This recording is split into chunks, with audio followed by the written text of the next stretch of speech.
নমস্কাৰ, এই মুহূৰ্তত আহি পৰিছে অসমৰ লগতে ভাৰতৰ বিভিন্ন প্ৰান্তৰ পৰা কেইবাটাও গুৰুত্বপূৰ্ণ খবৰ। জনাই গৈছোঁ ৰাতিপুৱাৰ প্ৰথমটো ব্ৰেকিং নিউজ। আমেৰিকা আৰু ইৰাণৰ যুদ্ধই পুনৰ উত্তপ্ত হৈ পৰিছে মধ্যপ্ৰাচ্য। আমেৰিকাৰ বিৰুদ্ধে পুনৰ গৰজি উঠিছে ইৰাণৰ শক্তি। মাৰ্কিন সামৰিক ঘাটিলৈ লক্ষ্য কৰি ইৰাণৰ ভয়ংকৰ ড্ৰোন আক্ৰমণ আৰু কুৱেইটৰ আহমেদ আল জাবেৰ এয়াৰবেছলৈ লক্ষ্য কৰি কৰিছিল এই ভয়ংকৰ আক্ৰমণ। ইৰাণৰ আক্ৰমণৰ পাছতেই জাৰি কৰা হৈছে হাই এলাৰ্ট। আকাশমাৰ্গতেই ইৰাণৰ ড্ৰোন ধ্বংস কৰাৰ দাবী কুৱেইটৰ প্ৰতিৰক্ষা মন্ত্ৰালয়ৰ। ইৰাণে কৈছে, আমাৰ শক্তি টকালৈকে কোনো পৰ্যায় আমেৰিকাৰ ওচৰত আত্মসমৰ্পণ নকৰোঁ। জনাই গৈছোঁ ৰাতিপুৱাৰ আন এক বিগ ব্ৰেকিং নিউজ। নেপালত হিন্দু মুছলমানৰ সংঘাত ভয়াৱহ হৈ পৰিছে।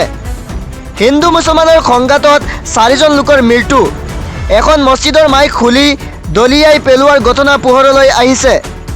নেপালৰ পৰিৱেশ পৰিস্থিতি উত্তপ্ত হৈ পৰিছে। যিমান দিন গৈছে সাম্প্ৰদায়িক সংঘাত তীব্ৰতৰ হৈ পৰিছে।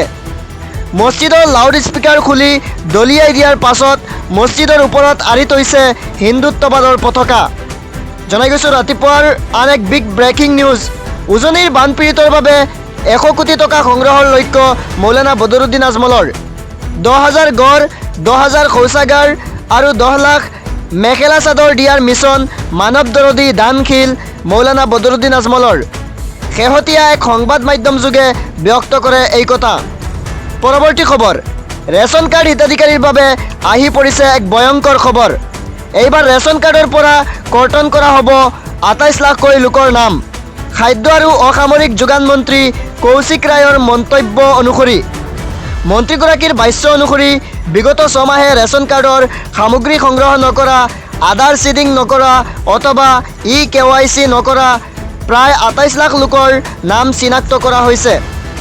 মন্ত্ৰীগৰাকীয়ে লগতে কয় যে 6 মাহে ৰেচন কাৰ্ডৰ সামগ্ৰী সংগ্ৰহ নকৰা, আধাৰ চিডিং নকৰা অথবা KYC নকৰা লোকক এমাহৰ সময় প্ৰদান কৰিছে।